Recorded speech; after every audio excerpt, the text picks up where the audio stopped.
So guys, जैसे कि आप लोगों ने लास्ट एपिसोड के अंदर देख लिया था कि जो लो फैंग होता है वो फाइनली आर्मी के अंदर सिलेक्ट आउट हो जाता है। और जो लो फैंग था वो पाइथन रिवर आर्मी के अंदर सिलेक्ट आउट हुआ था। पाइथन रिवर आर्मी के अंदर सिलेक्ट आउट होने के बाद जो लो फैंग था उसे एक सुप्रीम टू ट्रेजर भी मिला था, मतलब एक आर्मर मिला था जो कि एकदम ऑर्डिनरी लेवल का था, मतलब बेसिक लेवल का था। वही इसी के बाद जो लो फैंग होता है वो एक समुंदर के पास आके खड़ा हो जाता है अपने दोस्त वूही के साथ। वही गाइस वही बीस्ट था जिसके साथ लड़ते लड़ते लू फेंग यहाँ तक सिलेक्ट होके आया था। और वही अभी लगभग लू फेंग का एक फ्रेंड जैसा ही बन चुका था। जब वो लोग वहाँ पे अपने साथ में टाइम स्पेंड कर रहे थे तो अचानक से हम लोगों को कुछ लोग देखने के लिए मिलते हैं जो कि लू फेंग को बताए थे कि ये लोग काफ़ी ज़्यादा अनलकी है, क्योंकि यहाँ पे इनको आते ही कैटास्ट्रॉफी लेवल का टास्क करना पड़ेगा, जो कि ठीक अब से 1 साल के बाद है। और ये चीज़ बताने के बाद वो लोग यहाँ से चले जाते हैं। जब वो ग्रुप वहाँ से चले जाता है तो जो लू फेंग होता है वो काफ़ी ज़्यादा शॉक होता है इन सारी चीज़ों को जानने के बाद। वही वहाँ पे एक दूसरा ग्रुप आता है, उस ग्रुप का जो कैप्टन होता है वो लू फैंग और वूही को एक क्रिस्टल बॉल देता है। वो कहता है इस क्रिस्टल बॉल्स के अंदर यहाँ के सारे रूल्स और नॉलेजेस लिखे होंगे जितने भी आर्मी के बारे में, और ये सारे बेसिक रूल्स और रिक्वायरमेंट्स हैं, इन सब चीज़ों को तुम एक बार देख लेना। और इसके अलावा तुम्हें यहाँ पे कोई भी स्पेशल ट्रीटमेंट नहीं मिलेगा और ना ही तुम किसी और को डिस्टर्ब कर सकते हो। सो जाओ और जल्दी से जल्दी ट्रेनिंग करो। तुम जितनी अच्छे से ट्रेनिंग करोगे उतनी ज़्यादा तुम्हारे सर्वाइव करने के चांसेस बढ़ जाएंगे। वैसे तो तुम काफ़ी ज़्यादा अनलकी हो कि तुम्हें यहाँ पे आते ही इतना ज़्यादा भयानक मिशन करना पड़ रहा है, लेकिन कोई ना, इससे ज़्यादा हम कुछ नहीं कर सकते। तुम जाओ और अपने आप को ट्रेन करो। वहाँ पे हम लोग को एक लड़की भी देखने के लिए मिल सकती थी, उसका नाम कूफा था। वो जो कैप्टन होता है वो कूफा की तरफ देखते हुए कहता है कि तुम्हें क्या लगता है कि ये दोनों के दोनों जो न्यू कमर्स है वो यहाँ पे ज़िंदा रह पाएंगे? क्या वो उस कैटास्ट्रॉफी लेवल को सर्वाइव कर पाएंगे? वो लड़की कहती है कि इन्होंने तो अभी तक बेसिक इनहेरिटेंस को भी रिसीव नहीं किया और ना इनके पास इतना ज़्यादा टाइम है कि अपने आप को ट्रेन करे, तो ये लोग कैसे कैटास्ट्रॉफी लेवल को पार कर पाएंगे? तभी वो जो कैप्टन होता है वो कहता है कि चलो छोड़ो, हमें क्या इससे, अगर ये लोग वहाँ पे पार कर जाए तो अच्छा ही है। इसी के बाद वो लोग वहाँ से चले जाते। उनके जाने के बाद वहाँ पे बस लू फेंग और वूही बच जाता है। लू फेंग वूही की तरफ देखता और कहता है कि ये कैटास्ट्रॉफी लेवल क्या होता है करके। तभी जो वूही होता है वो लू फेंग को समझाना स्टार्ट करता है। वो कहता है कि ऐसा लगता है हम लोग सच्ची में काफ़ी ज़्यादा अनलकी है। ये जो कैटास्ट्रॉफी लेवल है ये काफ़ी ज़्यादा भयानक टाइप का टास्क होता है। ये जो मिलिट्री है, मिलिट्री के अंदर काफ़ी सारे ऐसे टास्क दिए जाते हैं और ये जो टास्क है ये 10,000 एरास के अंदर एक बार दिए जाते हैं। और मे बी ये जो लेवल है ये तो कैटास्ट्रॉफी लेवल है। इस लेवल का टास्क हमको अभी मिलना था जब हम लोगों ने अभी अभी आर्मी को ज्वाइन किया था। वही कहता है कि हर 100 मिलियन एरास के अंदर हमें एक टास्क दिया जाता है जो कि काफ़ी ज़्यादा हेरोफाइंग और इनकॉग्निशन लेवल का होता है। गाइस, इनकॉग्निशन लेवल का टास्क का मतलब होता है कि अगर आप बहुत ज़्यादा भयानक टास्क होता है और उसके थ्रू जिंदा बच के आते हो तो इसका मतलब होता है कि आपका एक वापिस से एक नया जन्म मिला है। जैसे कि गाइस, अगर आप में से किसी का एक्सीडेंट होने वाला हो और अगर आप जिंदा बच के आ जाते हो तो लोग कहते हैं कि आपको एक नई ज़िंदगी मिल गई। सो सेम इसी टाइप की कुछ टास्क को इनकॉग्निशन लेवल का टास्क कहा जाता था, जहाँ पे ज़िंदगी और मौत के ऊपर खेलना पड़ता था। और उससे भी ज़्यादा कई गुना ज़्यादा खतरनाक होता था कैटास्ट्रॉफी लेवल का टास्क, मतलब ये टोटली एक क़यामत जैसा टास्क होता था जिसके अंदर से सर्वाइव करना लिटरली काफ़ी ज़्यादा डिफिकल्ट हुआ करता था। लेकिन वही कहता है कि वैसे तो जो पाइथन रिवर आर्मी के जितने भी लोग होते हैं, क्योंकि वो स्पेशल फोर्सेस के अंदर आते हैं तो उनके जो चांसेस होते हैं वो सर्वाइव करने के थोड़े से ज़्यादा होते हैं, लेकिन फिर भी ये जो नॉर्मल आर्मी ट्रूप्स होते हैं वो लोग ज़्यादा कोर रीजन के अंदर नहीं जाते, लेकिन पाइथन रिवर आर्मी वालों को कोर रीजन के अंदर जाना पड़ता है। और इसी कारण हमारी जो डिफिकल्टी लेवल है वो काफ़ी ज़्यादा बढ़ जाती है। इस टाइप के टास्क सच्ची में एक नाइटमेयर साबित हो सकते हैं। थोड़ी बहुत बात करने के बाद जो लू फेंग और वूही होते हैं वो यहाँ से चले जाते हैं। वो लोग अपने लिए एक आइलैंड ढूंढ रहे थे जहाँ पे वो स्टे कर सके। गाइस, ये जो पाइथन रिवर आर्मी वाले लोग होते थे इनको अपने अपना आइलैंड चूज़ करने का मौका मिलता था, लेकिन जो नॉर्मल रिक्रूट होते हैं वो लोग इनके आइलैंड्स के अंदर नहीं आ सकते, उनके लिए ये बिल्कुल भी अलाउड नहीं था। कुछ ही टाइम सोचने के बाद जो लू फेंग होता है उसे एक आइलैंड मिल जाता है और लू फेंग से काफ़ी ज़्यादा दूर जाके वही अपना आइलैंड चूज़ करता है। पता नहीं गाइस, ये दोनों अपने जो आइलैंड्स होता है वो थोड़ी सी दूरी के ऊपर चूज़ करते हैं।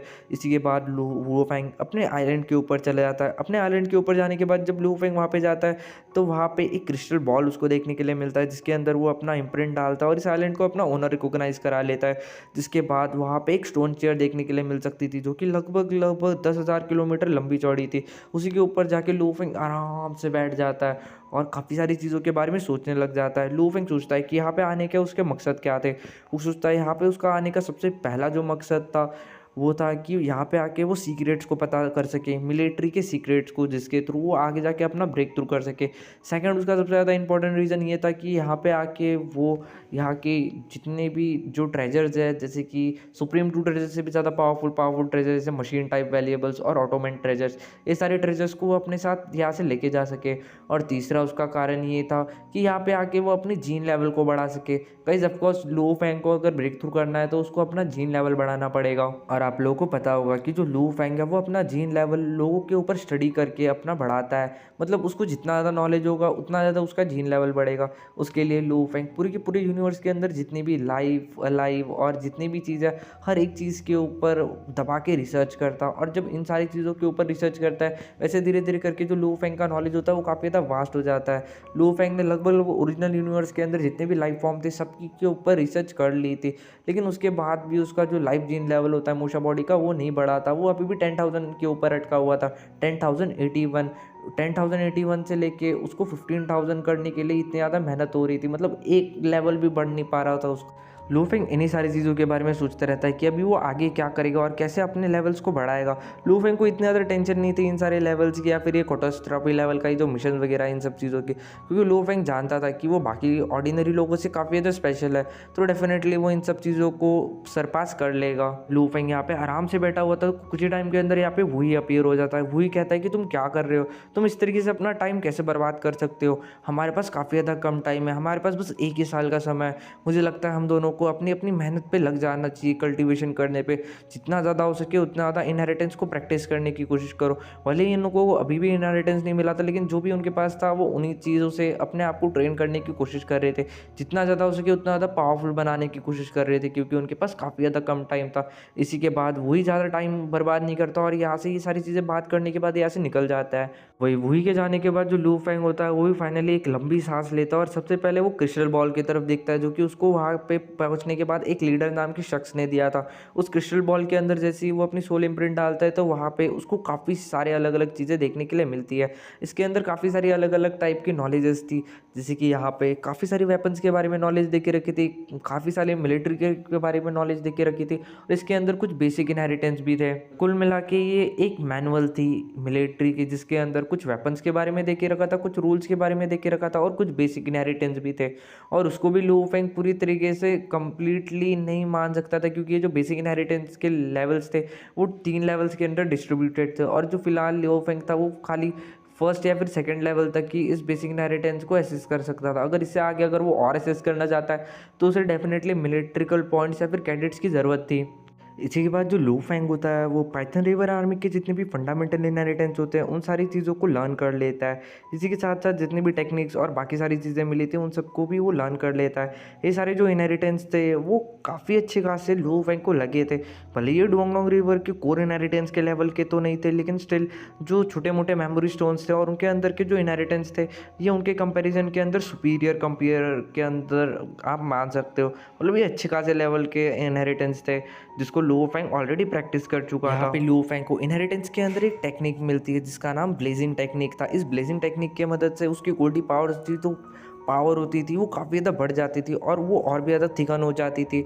कुल मिला के ये जो थी ये एक तरीके से बूस्ट करने का काम करती थी ये टेक्निक।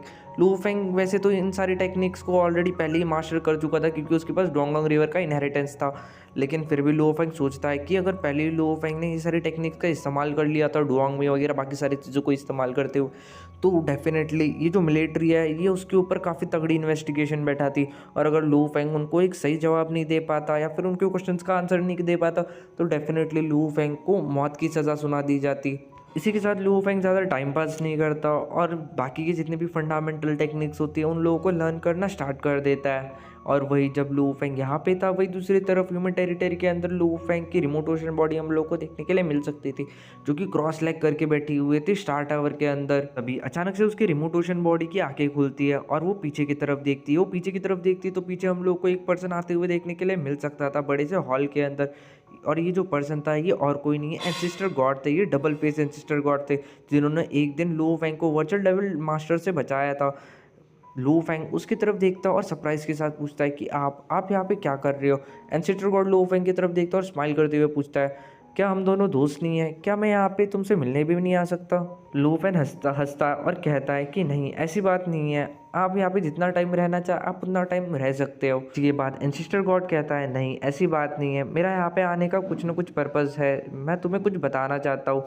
मैं आज यहाँ पे तुम्हें एक ऐसी बात बताने आया हूँ जो कि विल पावर ऑफ ओरिजिन ने मेरे से कही है तुमसे कहने के लिए। मतलब एक तरीके से वो एक मैसेंजर बन के आए थे।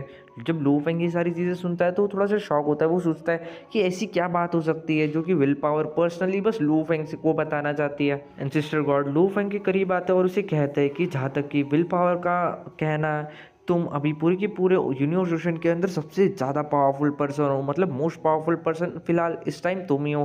भले ही लू फेंग अभी तक यूनिवर्स सुप्रीम मास्टर नहीं बना था, लेकिन उसके बाद भी वो जब यूनिवर्स मास्टर था तभी वो पूरे के पूरे यूनिवर्स ओशन के अंदर का सबसे ज़्यादा पावरफुल पर्सन बन गया था। क्योंकि गाइस आप लोग जानते हो कि सबसे पहले के टाइम में जो टीचर ओरिजिन थे वो सबसे ज़्यादा पावरफुल थे, और वही जो टीचर ओरिजिन थे वो टॉप टायर लेवल 10 तक के अटैक को प्रोड्यूस कर पा रहे थे। वही जो लू फेंग था वो आराम से 9 टायर तक के अटैक को प्रोड्यूस कर सकता था। अपने इंटरमीडिएट स्टेज के अंदर वो 10th लेवल पे चले जाता था, और अगर वो अपनी स्टार टावर और बाकी सारे इंग्रीविंग्स और इन सारी चीज़ों को अपनी फुल पोटेंशियल के तक का, तो मे भी हो सकता था वो 12 या फिर 13th लेवल तक के अटैक को प्रोड्यूस कर सकता था, जो कि अभी तक भले उसने किया नहीं था, लेकिन डेफिनेटली उस इतना ज़्यादा मुश्किल भी नहीं था उसके लिए करना।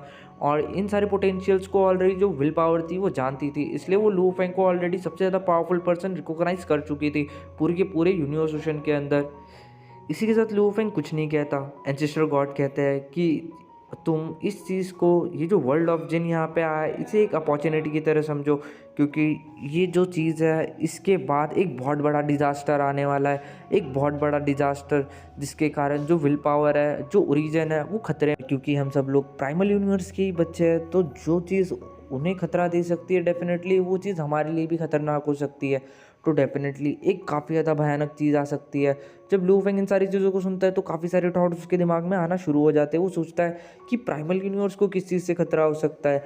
मतलब लिटरली वो प्राइमल यूनिवर्स जो कि हज़ारों करोड़ों लाइफ फॉर्म्स को जनरेट करती है, मतलब पैदा करती है, और उन्हें मारने तक की पावर रखती है। वो चाहे तो किसी भी पर्सन को सप्रेस कर सकती है, यहाँ तक कि जो टीचर ओरिजिन है जो कि इतने ज़्यादा पावरफुल थे उनको भी प्राइमल यूनिवर्स ने पूरी तरीके से सप्रेस्ड कर दिया था। तो उसको किस चीज़ से खतरा हो सकता है? और डेफिनेटली अगर उसे किसी चीज़ से खतरा है तो उस चीज़ से लू फेंग और बाकी सब लोगों को भी खतरा होता है। लू फेंग इन सारी चीज़ों के बारे में सोच ही रहा था तो एंसेस्टर गॉड लू फेंग से कहता है कि जहाँ तक कि मुझे पता है कि यहाँ पे जब से वर्ल्ड ऑफ जिन अपीयर हुआ है तो सबसे ज़्यादा बेनिफिट्स इससे तुम्ही को मिला है। जब लू फेंग इन बेनिफिट्स के बारे में सोचता है तो वापस से वो अपने डीप ख्यालों के अंदर खो जाता है। वो सोचता है बेनिफिट्स, कौन से बेनिफिट्स? वर्ल्ड ऑफ जिन के अंदर भले ही डोंगडोंग रिवर के कारण उसको काफ़ी सारे फ़ायदे मिले हो कि वहाँ पे वो काफ़ी सारे लोगों से कम्युनिकेट कर पाया, काफ़ी सारी चीज़ें समझ पाया, लेकिन कुल मिला के अगर बेनिफिट्स की बात की जाए तो अभी तक उसको एक यूनिवर्स सुप्रीम मतलब सुप्रीम ट्रू ट्रेजर आर्मर के अलावा कुछ भी नहीं मिला। और वो जो आर्मर था उसको इतना ज़्यादा खास लू फेंग समझता नहीं था। वो उसकी जो शिवू विंग्स और बाकी के ट्रेजर्स थे उसके कंपैरिजन के अंदर डेफिनेटली नीचे था, लेकिन स्टिल उसके बाद भी वो एक सुप्रीम ट्रू ट्रेजर था, तो डेफिनेटली वो लू फेंग के काफ़ी ज़्यादा काम की चीज़ थी। उस आर्मर के अलावा और क्या लू फेंग को काम की चीज़ मिली है, ये लू फेंग सोच में लग जाता है। फिर वो सोचता है मे बी वो पाइथन रिवर आर्मी के अंदर गया है, तो शायद से ये थोड़ी सी स्पेशल बात हो सकती है प्राइमल ओरिजिन या फिर ये जो प्राइमल यूनिवर्स का ओरिजिन है उसके लिए। एट द एंड जाते जाते ये जो डबल फेस एंसेस्टर गॉड है वो बस लू फेंग को इतना बता के जाता है कि देखो, तुम्हें जितना ज़्यादा हो सके उतना ज़्यादा फ़ायदा उठाना है इस अपॉर्चुनिटी का, क्योंकि ये जो वर्ल्ड ऑफ जिन है ये डेफिनेटली एक काफ़ी अच्छी चीज़ है जिससे तुम अपने आप को, अपनी पावर्स को बूस्ट कर सकते हो, और डेफिनेटली इसके थ्रू तुम काफ़ी अच्छे अच्छे एडवांटेजेस ले सकते हो। लेकिन याद रखना इसके बाद एक बहुत बड़ा आतंक मचने वाला है, मतलब एक बहुत बड़ा खतरा आने वाला है, एक डिज़ास्टर आने वाला है जो कि पूरी की पूरी प्राइमल यूनिवर्स के लिए खतरा हो सकता है, मतलब पूरे यूनिवर्स के लिए खतरा हो सकता है। तो वो डेफिनेटली तुम्हारे लिए भी खतरनाक होगा, और शायद से इन सब चीज़ों से बस तुम ही हो जो हम सभी लोगों को बचा सकते हो। जाते जाते बस डबल फेस एंसेस्टर गॉड के यही वर्ड गूंज रहे थे कि तुम अपने आप को प्रिपेयर करते रहो, बहुत जल्दी तुम्हें बहुत सारे टेस्ट देने पड़ेंगे, तुम्हें बहुत बड़ी लड़ाई लड़नी है। और ये सारी जो वर्ड्स होते हैं वो लू फेंग के दिमाग के अंदर गूंजते रहते हैं, उसे कुछ समझ नहीं आता। कुछ ही टाइम के बाद सीन शिफ्ट होता है और हम लोग को लू Feng primal jaw city leader के पास देखने के लिए मिलता है। जो लू फेंग होता है वो प्राइमल जॉ सिटी लीडर को वो सारे इनहेरिटेंस दे रहा होता है जो कि उसको मिलिट्री के अंदर मिले थे, मतलब वही सारे छोटे मोटी जो टेक्निक्स वगैरह मिली थी। लेकिन वो लू Feng primal jaw city leader को साफ साफ कह देता है कि याद रखना ये इनहेरिटेंस मैं आपको दे तो रहा हूँ, मतलब आप बाकी सब लोगों को दे देना, लेकिन ये चीज़ जो है ये वहाँ पे काफ़ी ज़्यादा स्ट्रिक्ट है कि अगर उनमें से किसी को भी पता चला कि यहाँ के जो मिलिट्री के इनहेरिटेंस है वो बाहर लीक हो रहा है, तो डेफिनेटली उस पर्सन को मौत की सज़ा सुनाई जा सकती है। डेफिनेटली मैं तो पूरी तरीके से सेफ़ हूँ, लेकिन अगर कोई ह्यूमन अगर ये सारी जो टेक्निक्स है, ब्लेजिंग टेक्निक्स वगैरह, अगर ये सारी टेक्निक्स वहाँ पे गलती से परफॉर्म कर देता है, तो वो डेफिनेटली क्वेश्चंस पूछेंगे कि तुम्हारे पास ये सारी टेक्निक्स कहाँ से आई। अगर वो लोग आंसर नहीं दे पाए तो डेफिनेटली उन सब लोगों को मार दिया जाएगा। प्राइमल जॉसिटी लीडर हाँ के अंदर मुंडी हिलाते हैं और कहते हैं कि मैं इन सब चीज़ों का ध्यान रखूंगा, क्योंकि गाइस ये सारे जो इनहेरिटेंस जो लू फेंग को मिले थे वो लू फेंग को मिले थे, वो मात्र लू फेंग को मिले थे, क्योंकि लू फेंग पाइथन रिवर आर्मी के अंदर था। और अगर ये सारे इनहेरिटेंस किसी नॉर्मल पर्सन के पास देखे जाते तो डेफिनेटली मिलिट्री को उसके ऊपर एक काफ़ी बड़ा शक होगा। वही इसी के साथ साथ लू फेंग उन सारी टॉपिक्स के बारे में भी डिस्कस करता है प्राइमल जॉसिटी लीडर के साथ, जो कि उसने डबल फेस एंसेस्टर गॉड के साथ डिस्कस किए थे। वो कहता है कि डबल फेस एंसेस्टर गॉड उसे सबसे ज़्यादा स्ट्रॉन्गेस्ट पर्सन कह रहे थे, और साथ ही साथ वो ये भी कह रहा था कि हमारे ऊपर एक बहुत बड़ा खतरा आने वाला है, एक डिजास्टर आने वाला है। तभी प्राइमल जॉसिटी लीडर जब इन सारी बातों को सुनते हैं तो थोड़े से शॉक होते हैं। इसी के बाद वो कहते हैं कि जहाँ तक कि मैंने टीचर ओरिजिन से बात की है, तो उनसे बात करने के बाद मुझे पता चला कि ये जो डिज़ास्टर है मे बी आ भी सकता है और नहीं भी आ सकता, और आया भी तो हम लोगों को ज़्यादा चिंता करने की कोई ज़रूरत नहीं, क्योंकि जो पर्पल मून होली लैंड और जो ईस्ट एम्बर होली लैंड है वो 3 इनकाग्नेशन एरा, मतलब कितने हज़ारों करोड़ों अरब सालों से यहाँ पे जिंदा है, और इतने सारे इनकाग्नेशन ट्रांस इनकाग्नेशन एरास के बाद भी वो अभी तक जिंदा है। अगर वो अभी तक हर एक चीज़ को सर्वाइव कर सकते हैं तो डेफिनेटली हम भी उस चीज़ को सर्वाइव कर ही जाएंगे। और इस बार भले ही ये किसी भी टाइप का डिज़ास्टर क्यों ना हो, इस डिज़ास्टर को रोकना इम्पॉसिबल तो नहीं होगा जहाँ तक कि मुझे लगता है, तो तुम्हें चिंता करने की ज़रूरत नहीं है। और रही बात पावर बढ़ाने की, तो डेफिनेटली ये जो जगह है वर्ल्ड ऑफ जिन, ये काफ़ी ज़्यादा स्पेशल है और इसके अंदर तुम्हें काफ़ी ज़्यादा फ़ायदा हो सकता है, और पावर बढ़ाने में कोई बुराई नहीं है। तो टू डेफिनेटली जितना ज़्यादा जल्दी हो सके उतना ज़्यादा स्ट्रॉन्ग। कुछ ही टाइम के बाद वापस से सीन शिफ्ट होता है और हम लोग को लुओ फैंग उसी जगह पे मतलब वर्ल्ड ऑफ जिन के अंदर देखने के लिए मिलता है। 1 साल का टाइम ऑलरेडी बीत चुका था। वहाँ पे हम लोग को वू ही देखने के लिए मिलता है, जो कि लुओ फैंग के आइलैंड के ऊपर उसे मिलने के लिए आता है। वही लू फेंग से पूछता है क्या तुमने उन सारे इनहेरिटेंस को प्रैक्टिस कर लिया। तभी लू फेंग कहता है हाँ, मैंने ब्लेजिंग वो वाला जो इनहेरिटेंस था उसको पूरी तरीके से मास्टर कर चुका है। जो वही होता है वो पूरी तरीके से शॉक हो जाता है। वो कहता है कि क्या तुम्हें कितना टाइम हो गया, तुम कब से ये चीज़ कर रहे हो। एक्चुअली गाइस जो लू फेंग था, लू फेंग जब लास्ट टाइम वुई के साथ फाइट किया था, जब सिलेक्शन का प्रोसेस चल रहा था, तभी उसने वुई को काफ़ी ज़्यादा बुरी तरीके से धूल चटा दी थी। मतलब वो इतना भी ज़्यादा उसके ऊपर हैवी नहीं हो रहा था और ना ही वो अपनी पूरी पोटेंशियल का यूज़ कर रहा था, लेकिन लगभग उसने उसकी 50% बॉडी को खा लिया था। और वही इस वक्त बहुत बड़े सदमे में जा चुका था कि लू फेंग की जो ब्लेड टेक्निक्स है वही ऑलरेडी इतनी ज़्यादा शार्प और इतने ज़्यादा प्रिसाइज और इतनी पावरफुल है कि जब ये ब्लेजिंग टेक्निक्स को उस सब के साथ मर्ज करेगा तो डेफिनेटली इसकी जो अटैक पावर है वो और भी ज़्यादा बढ़ जाएगी। और इसी के साथ इसके साथ जो हुई था वो काफ़ी ज़्यादा शॉक रह गया था कि लू फेंग ने 1 साल के अंदर अंदर इन सारी ब्लेजिंग टेक्निक्स को कैसे मास्टर कर लिया। लेकिन इसके बाद वो कुछ नहीं कहता। उसे लगता है कि लू फेंग ज़रूर एक जीनियस होगा। जाते जाते बस लू फेंग से इतना ही कहता है कि कल हमारा फाइनली वो दिन आने वाला है जब हम लोगों को कैटास्ट्रॉफी लेवल का टास्क परफॉर्म करने जाना है, तो अपने आप को प्रिपेयर रखो और जाने से पहले हम लोग को एक अच्छा खासा रेस्ट ले लेना चाहिए। यही सारी बातें कहने के बाद वही यहाँ से चले जाता है। वही बस जाते जाते यही कहता है कि मैं होप करता हूँ कि हम दोनों वापस से जिंदा लौट के वापस आ पाए। इसी के साथ हम लोगों को अगले दिन का सीन दिखाया जाता है जहाँ पे जो लू फेंग था वो अपने घर के छत के ऊपर आराम से क्रॉस लेग करते हुए बैठा था।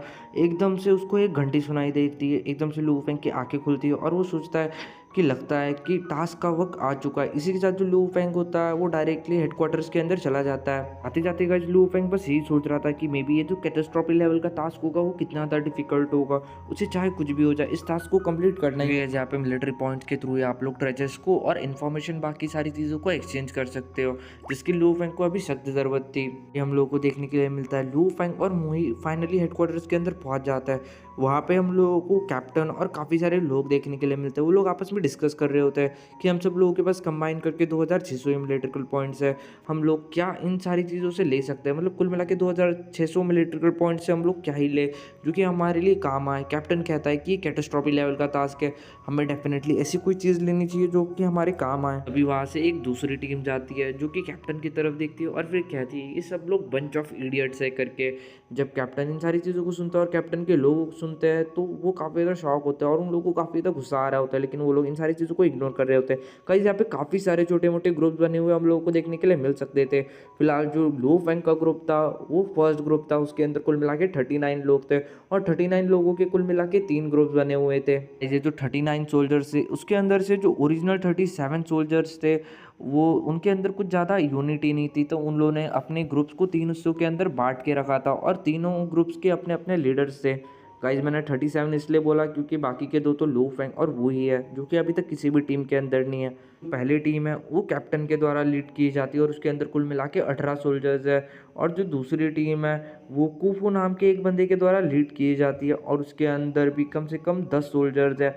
और वही जो तीसरी टीम है ये यू लाओ नाम के एक सोल्जर के द्वारा लीड की जाती है और उसके अंदर 9 सोल्जर्स है। और रही बात लो फैंग और वुई, ये अभी तक किसी भी टीम में नहीं थे। वही लो फैंग से कहता है क्योंकि हम लोग अभी-अभी यहाँ पे आए तो डेफ़िनेटली हम लोगों को किसी भी टीम के अंदर कोई भी जगह नहीं मिलने वाली, क्योंकि ये जितनी भी टीम्स है ये सारी टीम्स आपस में कई सालों से मतलब कुछ 10,000 या फिर 20,000 सालों से आपस में काम कर रही है। तो डेफ़िनेटली इनके काफ़ी सारे अटैक्स, काफ़ी सारे इन लोगों को एक दूसरे के साथ काम करने का एक्सपीरियंस है जो कि हमारे पास नहीं है। और डेफ़िनेटली यहाँ पे ये सब लोग हम लोगों को काफ़ी ज़्यादा वीक मानते हैं क्योंकि हम लोग अभी-अभी यहाँ पे आए। फिलहाल के लिए तो अभी ये लोग हम लोगों को किसी भी टीम के अंदर नहीं लेंगे क्योंकि हम लोग इन लोगों के लिए एक मुसीबत है। हमें ये जो टास्क है ये अपने ऊपर ही सॉर्ट आउट करना पड़ेगा।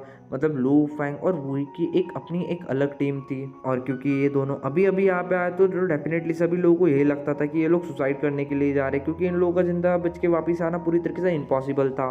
जो टाइम के अंदर ये सब लोग फाइनली एक सर्कल के अंदर आ जाते हैं, कैप्टन कहता है कि वक्त आ चुका है, यहाँ से बच के आने का काफ़ी ज़्यादा कम चांसेस है। वो वुई और लो फैंग की तरफ देखते हुए कहता है कि मैं होप करता हूँ कि तुम लोग ज़िंदा बच के आ जाओ, लेकिन माफ़ करना तुम अभी किसी की भी टीम में नहीं जा पाओगे।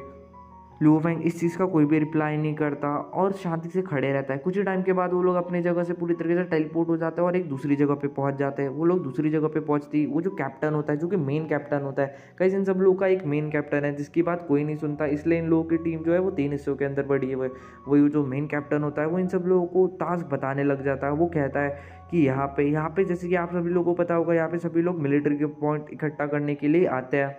फिलहाल के लिए जो लोग जिस लोकेशन पे आए थे, इस लोकेशन का नाम था 9 स्मोक मार्श, जिसके इन लोगों को रीजन के अंदर जाना था और इन लोगों को 10,000 मिलिट्रिकल पॉइंट्स मिलने वाले थे हर एक ट्रू गॉड को मारने के लिए, मतलब यूनिवर्स सुप्रीम मास्टर को मारने के लिए। और अगर ये लोग लॉ मास्टर को मारते हैं तो वहाँ पे उन लोगों को बस एक ही मिलिट्रिकल पॉइंट मिलेगा। मतलब आप देख सकते हो कुल मिला के इन लोगों को 10,000 यूनिवर्स मास्टर्स को मारना पड़ेगा, तब जाके वो एक यूनिवर्स सुप्रीम मास्टर जितने पॉइंट्स को गैदर कर सकते हैं। 9 स्मोक मार्श एक डिफरेंट जगह थी जहाँ पे काफ़ी सारे ट्रू गॉड्स और काफ़ी सारे अलग अलग टाइप के रेसेस के लोग रहते थे। तो वही इन सारी बातों को सुनता है तो डेफिनेटली काफ़ी ज़्यादा शॉक होता है। वो कहता है हम लोग काफ़ी बड़ी मुसीबत के अंदर है, एक यूनिवर्स सुप्रीम मास्टर को मारना लिटरली ये काफ़ी ज़्यादा मुश्किल है। और रही बात उस 9 स्मोक मार्श की, तो वहाँ पे काफ़ी सारे ट्रू गॉड्स और लॉ मास्टर्स हैं।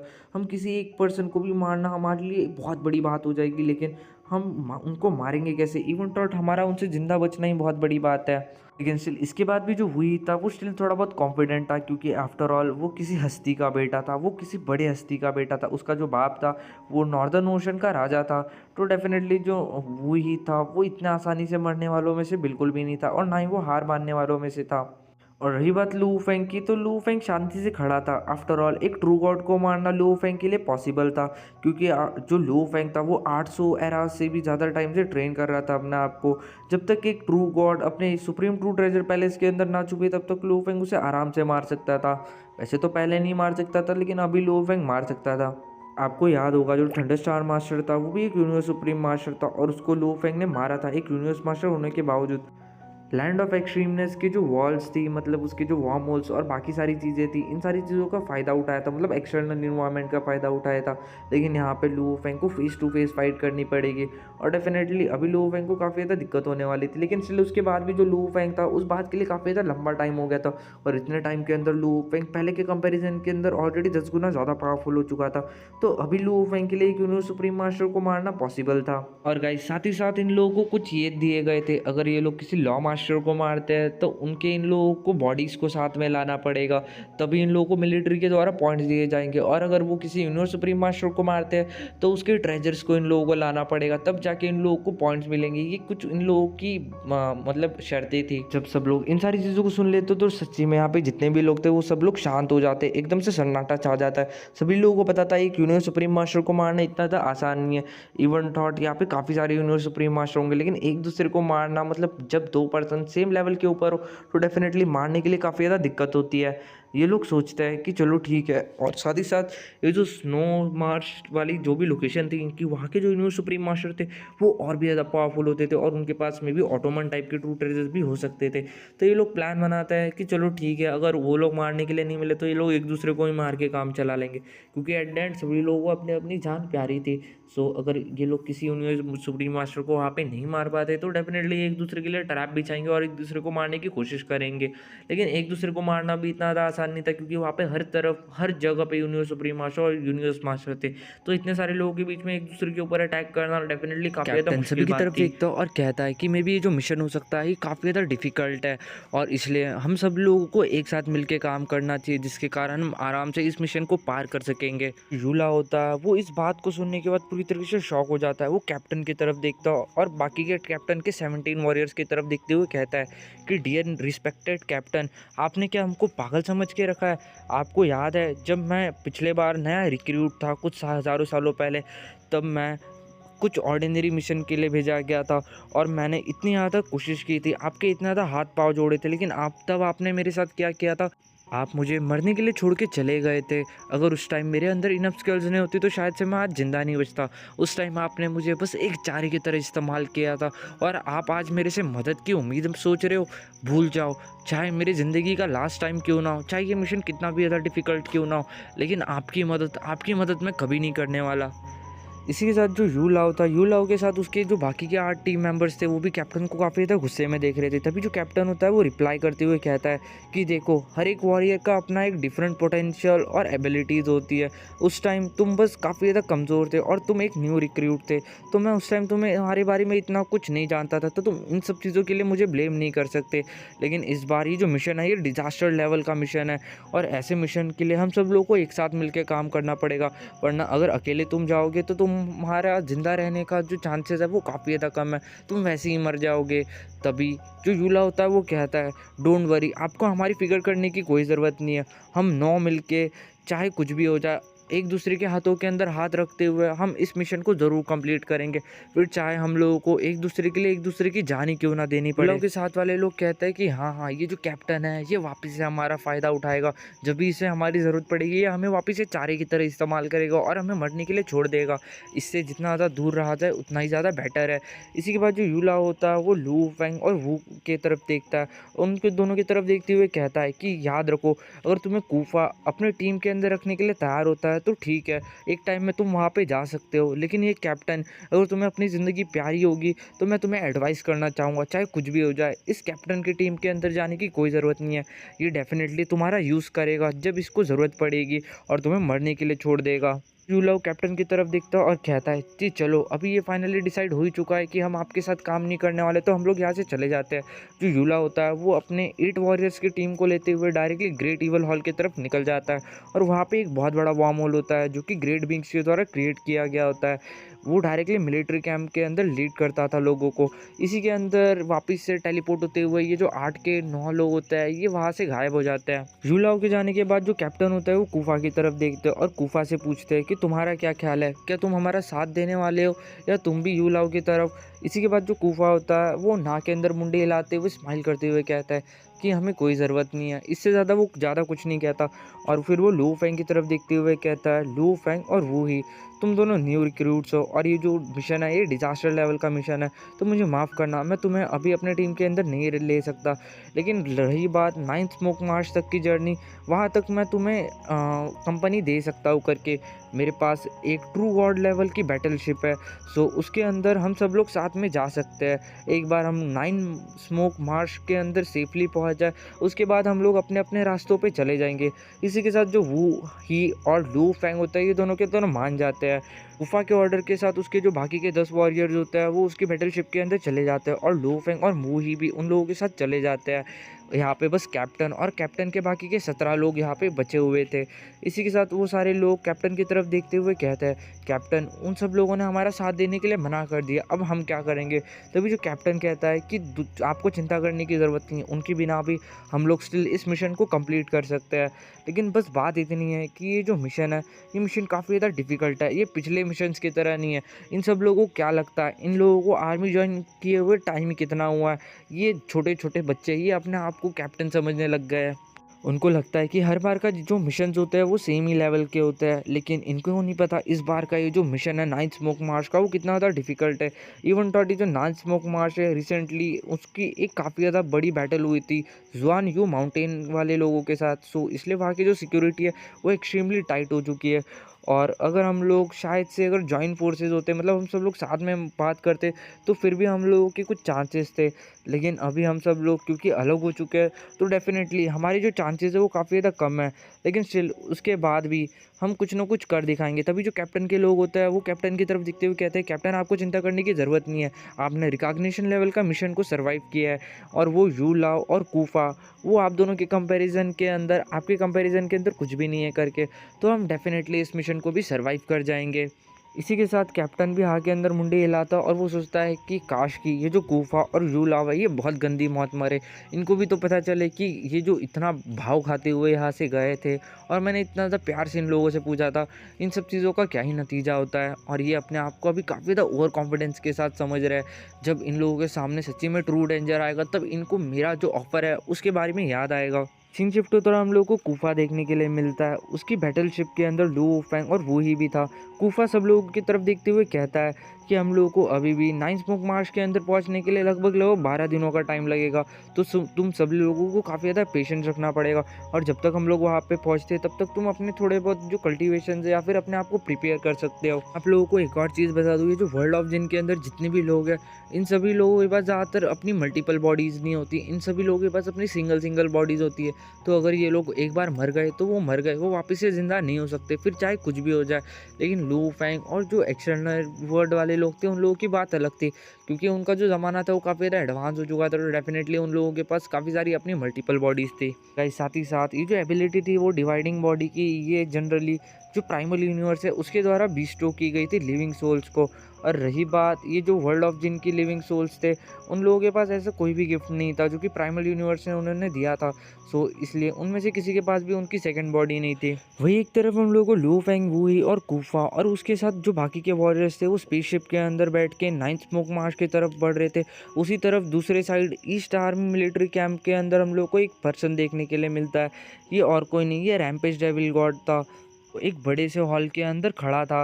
एक्चुअली जो रैम्पेज डेविल गॉड है ये भी मिलिट्री के अंदर फाइनली सिलेक्ट आउट हो चुका था, भले ही ये शायद स्पेशल ट्रूप्स के अंदर सिलेक्ट आउट नहीं हुआ था, लेकिन ये हो चुका था और इसलिए उसको अपना ट्रू गॉड लेवल का आर्मर भी मिल चुका था।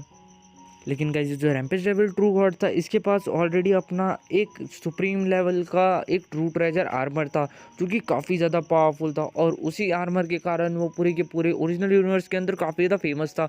और उसी आर्मर के कारण वो जब यहाँ पे नया नया आया था तो आपको याद होगा कि उसे यहाँ पे आते ही एक ट्रू गॉड लेवल का वॉरियर मिल गया था, और जब वो उसके साथ फाइट कर रहा था और उसकी लैंग्वेज को समझने की कोशिश कर रहा था तो वहाँ पे और भी काफ़ी सारे लोग आ जाते हैं, क्योंकि सब लोग मिलकर रैम्पेज डेविल गॉड को घेर लेते हैं, क्योंकि रैम्पेज डेविल गॉड के पास वो सुप्रीम ट्रू ट्रेजर आर्मर था।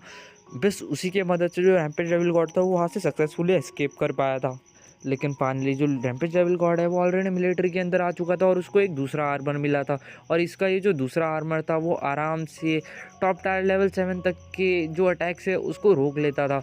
और जो रैम्पेज डेविल गॉड का खुद का आर्मर था वो टॉप टायर लेवल 8 तक के अटैक्स को रोक लेता था। वो भले ही उससे ज़्यादा पावरफुल था, लेकिन जहाँ तक कि अभी ओरिजिनल यूनिवर्स की बात हुई तो ओरिजिनल यूनिवर्स के अंदर उसको इतनी ज़्यादा फाइट करने की ज़रूरत नहीं पड़ती थी। तो टॉप टायर लेवल 7 के जो आर्मर्स होते थे वो ऑलरेडी काफ़ी ज़्यादा स्पेशल हुआ करते थे। और रही बात रैम्पेज डेविल गॉड के खुद के आर्मर की, मतलब जो टॉप टायर लेवल 8 का आर्मर है उसकी अभी उसको इतनी ज़्यादा ज़रूरत नहीं थी, तो वो लोग सोचता है कि वो यहाँ पे आके इस टॉप टायर लेवल 8 के आर्मर को एक्सचेंज कर दे। तो जो रैम्पेज डेविल गॉड होता है वो थोड़ा सा आगे बढ़ता है, तो वहाँ पे उसको एक टेलीपोर्टेशन मैथड देखने के लिए मिलता है। जैसे कि ओरिजिनल वर्ल्ड के अंदर हमें वर्चुअल यूनिवर्स देखने के लिए मिलता है, वैसे ही यहाँ पे भी अपना खुद का एक वर्चुअल यूनिवर्स था। बस बात डिफरेंस इतना है कि जो ओरिजिनल यूनिवर्स है उसके वर्चुअल यूनिवर्स के अंदर आप बस अपनी कॉन्शियसनेस को भेज सकते हो, लेकिन यहाँ का जो वर्चुअल यूनिवर्स है उसके अंदर आपकी पूरी की पूरी बॉडी एंटर कर जाती है। इसी के साथ ये जो वर्चुअल डेविल गॉड होता है वो इसके अंदर चला जाता है। वो जैसे ही उसके अंदर जाता है वहाँ पे उसको एक बहुत बड़ा स्टोर टाइप का नज़ारा देखने के लिए मिलता है। उसके अंदर जो लोग हैं वो अपने मिलिट्रिकल पॉइंट्स को एक्सचेंज करके अपने लिए ट्रेजर्स ले सकते थे। वहीं पर रैम्पेज डेविल गॉड जाता और उसके पास उसका जो खुद का आर्मर था वो अपना ब्लड सी डेविल आर्मर को वहाँ पे एक्सचेंज के लिए रख देता है। ब्लड सी डेविल आर्मर था, ये रैम्पेज डेविल का सबसे ज़्यादा क्लोजेस्ट आर्मर था। इससे वो डेफिनेटली काफ़ी ज़्यादा प्यार करता था, लेकिन वो देखना चाहता था कि इस आर्मर के बदले उसको कितने मिलिट्रिकल पॉइंट मिलते हैं। क्योंकि डेफिनेटली गाइज ये सारे आर्मर ये सारी तो बस चीज़ है। अगर किसी को सच्ची में अगर बाहर सर्वाइव करना है, क्योंकि जो रिकॉग्निशन एरा है वो ख़त्म होने वाला था, तो डेफिनेटली यहाँ पे सभी के सभी लोग मरने वाले हैं कुछ टाइम के बाद तो। और अगर इसको अपने ये आर्मर को देने के बाद अगर कुछ पावरफुल इन्फॉर्मेशन या फिर बाकी की चीज़ें मिलती है जिसके थ्रू वो यहाँ से अपना थोड़ा बहुत नॉलेज गेन कर पाता है, तो वो शायद से ज़्यादा वर्दी होगा इस आर्मर के कंपैरिजन के अंदर। इसलिए जो रैम्पेज डेविल गॉड होता है वो अपना इस आर्मर को एक्सचेंज करने के बारे में सोच लेता है। जैसे भी 8 टायर का आर्मर था जिसकी अभी उसको फिलहाल ज़रूरत नहीं थी, उसको मिलिट्री की तरफ से ऑलरेडी 7 टायर का आर्मर मिल चुका था। वही हम लोगों को 2 आँखों वाला एक गोल्डन फिगर देखने के लिए मिल सकता था जो कि एक दुकान पर बैठा था। वो रैम्पेज डेविल गॉड के ब्लड सी डेविल आर्मर को देखते हुए कहता है ये एक true God of white space level का आर्मर है और इसकी जो कीमत है वो लगभग 3 लाख मिलिट्रिकल क्रेडिट्स है। क्या तुम इसे ट्रेड करना चाहोगे मिलिट्रिकल क्रेडिट्स के थ्रू? जिस मोमेंट के ऊपर रैम्पेज डेविल गॉड सुनता है कि उसकी कीमत 3 लाख मिलिट्रिकल पॉइंट है, तो उसकी फटी की फटी रह जाती है, उसके कान खुले के खुले रह जाते हैं। वो काफ़ी ज़्यादा शॉक हो जाता है। वो कहता है क्या 3 लाख? हाँ हाँ, मैं उसको ट्रेड करना चाहूँगा, प्लीज़ जैसे ट्रेड कर दो। और वो काफ़ी ज़्यादा एकदम से एक्साइटेड हो जाता है। इसी के बाद ये जो पर्सन होता है वो रैम्पेज डेविल गॉड को कहता है कि देखो हम अभी तुम्हें एक साथ इतने सारे कॉइन्स या फिर ये जो मिलिट्री क्रेडिट्स है वो ट्रांसफ़र नहीं कर सकते, तुम्हें इसके बदले में बाकी की चीज़ें एक्सचेंज करनी पड़ेगी। इसी के बाद वो हाथ हिलाता है, रैम्पेज डेविल गॉड के सामने एक स्क्रीन अपीयर हो जाती है जिसके अंदर काफ़ी सारे ट्रेजर्स हम लोगों को देखने के लिए मिल सकते थे। कुछ ही टाइम के अंदर हम लोगों को देखने के लिए मिलता है जो रैम्पेज डेविल गॉड होता है वो काफ़ी सारे सुप्रीम ट्रू ट्रेजर्स को एक्सचेंज कर लेता है। अभी आप सोच रहे होंगे एक सुप्रीम ट्रू ट्रेजर के सामने इतने सारे सुप्रीम ट्रू ट्रेजर उसे कैसे मिल गए? तो गाइज मैं आप लोगों को बता दूं जो रैम्पेज डेविल गॉड के पास उसका जो खुद का आर्मर था जो कि काफ़ी ज़्यादा स्पेशल था, वो लगभग true God of white space level का आर्मर था। और जो आर्मर उसको मिलिट्री की तरफ से मिला था वो एक ऑर्डिनरी सा आर्मर आप समझ सकते हो या फिर एक ट्रू गॉड लेवल का आर्मर आप समझ सकते हो। तो दोनों के बीच में आप डिफरेंस देख लो। जो रैम्पेज डेविल गॉड का खुद का आर्मर था वो true God of white space level का आर्मर था, और अभी true God of white space level के वॉरियर्स के साथ तो उसको लड़ने की कोई ज़रूरत ही नहीं थी। और जो आर्मर उसको मिलिट्री की तरफ से मिला था वो उसके लिए मोर देन इनफ था, ओरिजिनल यूनिवर्स के अंदर फाइट करने के लिए भी और इवन थॉट इस वर्ल्ड ऑफ जिन के अंदर भी, क्योंकि वो किसी भी इतनी ज़्यादा पावरफुल बंदे से पंगा ही क्यों लेगा true God of white space level के। तो इसलिए वो अपने आर्मर को एक्सचेंज कर देता है और उसके बदले में वो 4 ट्रू गॉड लेवल के ट्रेजर्स लेता है जिसके अंदर अटैक टाइप का, डिफेंस टाइप का, फ्लाइंग टाइप का और ऐसे मल्टीपल टाइप के ट्रेजर्स होते हैं। और अभी उसके पास फुल सेट ऑफ ट्रेजर्स हो चुके थे। अभी उसे ना ही अटैक की चिंता थी और ना ही डिफेंस की और ना ही एस्केप करने की, और साथ ही साथ उसके पास और भी काफ़ी सारी एबिलिटीज़ आ चुकी थी। अभी अगर उसे यूनिवर्सिटी के अंदर जाके खड़ा कर दिया जाए तो ऑलरेडी उसके पास 3 से 4 सुप्रीम ट्रू ट्रेजर्स आ चुके थे, और इन सारे सुप्रीम ट्रू ट्रेजर्स की मदद से वो पूरे के पूरे यूनिवर्सिटी के अंदर तहलका मचा सकता था। वो one of the most powerful person बन सकता था। वो बात अलग है कि लो फेंग का एक हथौड़ा ही काफ़ी है इसके लिए, आई मीन टू से उसका स्टार टावर। लो फेंग का एक स्टार टावर और इसके पास जितने भी ट्रेजर हैं, इवन थोड़ी नंगा भी हो जाए ना उसके बाद भी लो फेंग के स्टार टावर के सामने इसके सारे ट्रेजर फीके पड़ जाएंगे। क्योंकि गाइस मैं आप लोगों को बता दूं जो लो फेंग का स्टार टावर है वो ऑटोमन टाइप के 2 ट्रेजर लेवल के जो ट्रेजर्स होते हैं उनसे भी कई गुना ज़्यादा पावरफुल है। मतलब इस नोवेल के अंदर तो फ़िलहाल बताया नहीं गया कि वो और कितना ज़्यादा पावरफुल है, लेकिन आपको बाद में पता चलेगा। मैं उन सब चीज़ों के लिए एक सेपरेट वीडियो बनाऊंगा फ्यूचर में। इसी के साथ रैम्पेज डेविल गॉड काफ़ी ज़्यादा खुश होता है और काफ़ी ज़्यादा एक्सट्रीमली सेटिस्फाई होता है। वो कहता है कि बस एक बात इतनी रह गई कि मैं कि कोई भी ऑटोमन टाइप का 2 ट्रेजर एक्सचेंज नहीं कर सकता क्योंकि मैं स्पेशल आर्मी के अंदर नहीं हूँ। क्योंकि गाइस अगर ये स्पेशल आर्मी के अंदर होता तभी जाके ये ऑटोमन टाइप का 2 ट्रेजर एक्सचेंज कर सकता था। फिलहाल के लिए ये बस ट्रू गॉड लेवल तक के ट्रेजर्स को एक्सचेंज कर सकता था या फिर सुप्रीम लेवल के ट्रू ट्रेजर्स को। लेकिन वो फिलहाल के लिए ये चीज़ सोच लेता है कि एक बार जब वो ओरिजिनल यूनिवर्स के अंदर चला जाएगा, वो अपने इन सारे ट्रेजर्स की मदद से काफ़ी सारे लोगों को मारेगा और उनके ट्रू ट्रेजर्स को लेके आएगा। एक चीज़ तो ये जो रैम्पेज डेविल गॉड था वो समझ चुका था कि जो ओरिजिनल यूनिवर्स के अंदर जितने भी ट्रेजर्स है या फिर जितनी भी सुप्रीम ट्रू ट्रेजर्स है, उनकी वैल्यू कहीं गुना ज़्यादा है यहाँ के ट्रेजर्स के कंपैरिजन के अंदर। ऐसी बात नहीं कि यहाँ पे पावरफुल ट्रेजर नहीं, यहाँ पे पावरफुल ट्रेजर है, लेकिन जो ओरिजिनल यूनिवर्स के अंदर सुप्रीम ट्रू ट्रेजर्स है उसके अंदर किसी को भी क्लासिफिकेशन नहीं पता। जैसे सुप्रीम ट्रू ट्रेजर्स के अंदर भी 3 टाइप के ट्रेजर्स आते हैं, वीक होते हैं, ऑर्डिनरी होते हैं और स्ट्रॉन्ग लेवल के होते हैं। और काफ़ी सारे लोगों के पास स्ट्रॉन्ग लेवल के सुप्रीम ट्रू ट्रेजर्स भी, लेकिन उनको ये नहीं पता होता कि उनके सुप्रीम ट्रू ट्रेजर कितने ज़्यादा स्ट्रॉन्ग है। जैसे कि अभी आप यूज एक्स की वो एक्स को ही देख लो, वो one of the most powerful supreme true treasure था पूरी की पूरी ओरिजिनल यूनिवर्स का। यूज एक्स को यहाँ पे ला के रखा जाता और उसकी उस कुल्हाड़ी को यहाँ पे लाया जाता तो मे भी हो सकता था वो true God of white space से भी ज़्यादा लेवल की होती, लेकिन अभी बेचारा मर चुका है तो उसके बारे में बात करके तो कोई मतलब नहीं बनता। और गाइज़ मैं आपको बता दूँ ये नॉवल ख़त्म हो जाएगी, लेकिन वो बंदा बेचारा ज़िंदा नहीं होने वाला इतने आसानी से। साथ ही जो रैम्पेज डेविल गॉड होता है वो अपना एक सिंपल सा कॉन्सेप्ट लगा लेता है कि वो ओरिजिनल यूनिवर्स के अंदर वापस से जाएगा, कुछ लोगों को मारेगा, उनके सुप्रीम ट्रू ट्रेजर छीनेगा, यहाँ पे आएगा, उनको एक्सचेंज करेगा बाकी के सुप्रीम ट्रू ट्रेजर्स के साथ, और उसके पास और भी बहुत सारे सुप्रीम ट्रू ट्रेजर्स होंगे और इन सारे सुप्रीम ट्रू ट्रेजर्स की मदद से वो ज़्यादा से ज़्यादा पावरफुल बनेगा, अपने आप को ज़्यादा से ज़्यादा पावरफुल करेगा, तो यहाँ पे वो ज़्यादा से ज़्यादा और रिसोर्स को ले पाएगा। और गाइज़ मैं आप लोगों को बता दूँ, जब भी कोई एक पर्सन या फिर एक वॉरियर सुप्रीम ट्रू ट्रेजर को प्रैक्टिस करता है तो डेफिनेटली उसका जो लाइफ जीन लेवल होता है और उसकी स्किल्स होती है वो बढ़ती है।